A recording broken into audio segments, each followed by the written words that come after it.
আপনারা একটা প্রশ্ন লেখছেন যে কোন বক্তা নাকি কইছে হুজুর সাল্লাল্লাহু আলাইহি ওয়াসাল্লামের মা বাবা জাহান্নামে যাবেন। আমি জিজ্ঞাসা করি এত হেডমাস্টারি কেন? হুজুর সাল্লামের মা বাবা কোথায় যাবেন ওইটা নিয়ে তুমি হেডমাস্টারি করতেছো, তুমি কই যাইবা খবর আসেনি? এই জন্য আমি অনুরোধ করে বলবো, হুজুর সাল্লামের মা বাবা কোথায় যাবেন এটা ফয়সলা করা তোমার কাম না, এটা আল্লাহর কাম। তুমি কই যাবে সেটা ফয়সলা করো। রাসূলের যুগে এক মুমিনের বাড়ি আর এক মুনাফিকের বাড়ি ছিল পাশাপাশি বাড়ি। মুনাফিকের বাড়ির ভিতরে ছিল খেজুর গাছ, মুমিনের বাড়ির উপরে জুক্কা রয়েছে। একটা দুইটা খেজুর ফাইক্কা যখন জইরা পড়ে মুমিনের বাড়ির ভিতরে পড়ে, মুমিনের বাচ্চারা টুহাইয়া খায়ালায়। এই জন্য মুনাফিক লোকটা রাসূলের কাছে গিয়া বিচার দিল, কইল আমার গাছের জোড়া খেজুর আমার প্রতিবেশী হের বাচ্চারা টুহাইয়া খায়ালায়, আমি বিচার চাই। আল্লাহর রাসূল সাল্লাল্লাহু আলাইহি ওয়াসাল্লাম তখন তারে বুঝাইলেন, দেখো গাছের খেজুর সবগুলি একদিনে ফাঁকে না। আপনারা কি জানো?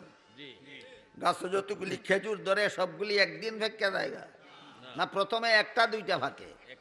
একটা দুইটা ফাঁকলেই বাকি সবগুলি কাটটা নিয়ে যায়, আর অপেক্ষা করণ লাগে না। গৃহস্থে বুঝে যে এখন কাটটা লাগানোর সময় হয়েছে। একটা দুইটা খেজুর ওই গাছে ফাঁকে আর জইরা পড়ে।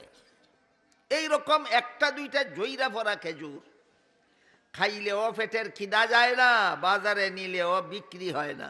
আপনারা আশেপাশে সাপ মারার বাজার নেই? সাপ মারার বাজার তিনটা খেজুর বেচতে নিলে কোন ভাগলে কিনবো? তিনটা খাজুর যদি কেউ সাপ মারা বাজার লইয়া যায় ব্যস্ত, কোন ভাগলে কিনবো? তাহলে একটা দুইটা জরা খেজুর মহামূল্যবান না অতি তুচ্ছ? এই কথাটা বুঝাইয়া রাসূল তারে কইলেন যে তোর গাছের জইরা ফরা একটা দুইটা খেজুর খাইলেও পেটের খিদা যায় না, বাজারও নিলেও কাস্টমার পাওয়া যায় না। এত অল্প মূল্যের দুই চারটা খেজুরের দাবিটা তোর মুসলমান ভাইয়ের বাচ্চায় খাইছে, এই কারণে যদি তুই দাবিটা সাইডা দেস, তাইলে আল্লাহ পরকালে তোরে জান্নাতের ফল খাওয়াইয়া তুষ্ট করবে।